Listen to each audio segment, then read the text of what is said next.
কাঁচিটা দিয়ে দুটো কাজ হতে পারে। এক কাজ হতে পারে আমি যে ফিতরা কেটে উদ্বোধন করলাম, আর এই কাঁচি দিয়ে আরেকটা বাজে অভ্যেস হচ্ছে, এই কাঁচি নিয়ে কোনো বদমাইশ যদি গিয়ে ওপরে তারটা কেটে দেয় লাইটটা জ্বলবে না। সপ্তাহে প্রথম দিন থেকেই লোকসভা নির্বাচনের প্রচার শুরু করে দিয়েছেন তমলুক লোকসভা কেন্দ্রে তৃণমূল কংগ্রেসের প্রতিনিধি দেবাংশু ভট্টাচার্য। শুরুতেই তিনি পৌঁছে যান নন্দীগ্রামে এবং সেখান থেকে কটাক্ষে বেঁধেন বিরোধী দলনেতা শুভেন্দু অধিকারীকে, যিনি নন্দীগ্রাম বিধানসভা কেন্দ্রের বিজেপি বিধায়ক। সভামঞ্চ থেকে কি বললেন দেবাংশু, শুনে নেব। বন্দ্যোপাধ্যায় গত 10 বছর এভাবেই বাংলাকে আলোকিত করেছেন এবং আমাদের কাজ মমতা বন্দ্যোপাধ্যায় যেন এভাবেই বাংলাকে আলোকিত করে রাখতে পারেন। কারণ এই দেখুন, এই কাঁচিটা দিয়ে দুটো কাজ হতে পারে। এক কাজ হতে পারে আমি যে ফিতরা কেটে উদ্বোধন করলাম, আর এই কাঁচি দিয়ে আরেকটা বাজে অভ্যেস হচ্ছে, এই কাঁচি নিয়ে কোনো বদমাইশ যদি গিয়ে ওপরে তারটা কেটে দেয় লাইটটা জ্বলবে না। কাঁচিটার নাম শুভেন্দু অধিকারী।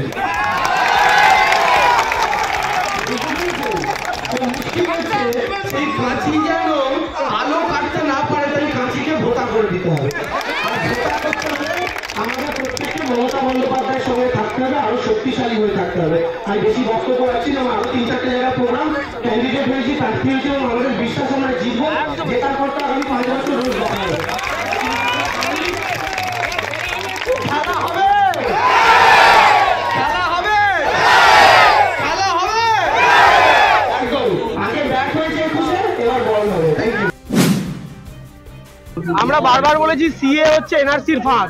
প্রথমে সিএ বলবে, বলে নাগরিকত্বের কথা বলবে, তারপরে এনআরসির ফাঁদ পাতবে, পেতে বলবে হিন্দুরা তোমাদের কিছু হবে না, সিএ করা রয়েছে। ফলে সিএ হচ্ছে একটা ফাঁদ, আমরা প্রথম থেকে বলে এসেছি। সেই ফাঁদটা বিজেপি পাততে চলেছে। এর আগেও বাংলা ঢুকেছে, আগামী দিনেও ঢুকবে। এরা যদিও আইন করে ফেলেছে, তবে আমরা যে কোনো রকম ব্যাটেল এটার যদি থাকে আমাদের দল অবশ্যই লড়বে। আন্দোলনের যেটা নন্দীগ্রাম, সেই নন্দীগ্রামে প্রচার শুরু, আর সেখানে প্রার্থী কি বলবে? ভালো লাগছে, খুব ভালো লাগছে।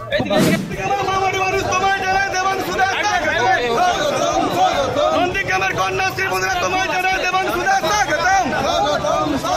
নন্দীগ্রামের গ্রাম বাংলার মামাটি মানুষ তোমায় জানায় দেবাংশু দাস স্বাগতম।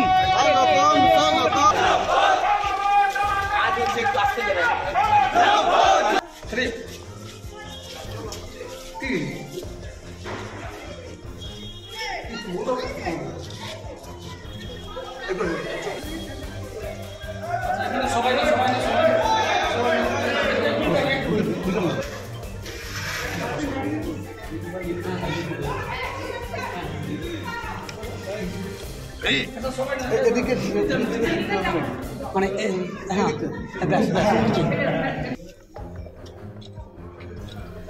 আপনি চলে যাবেন স্যার, ঠিক আছে আসুন আসুন।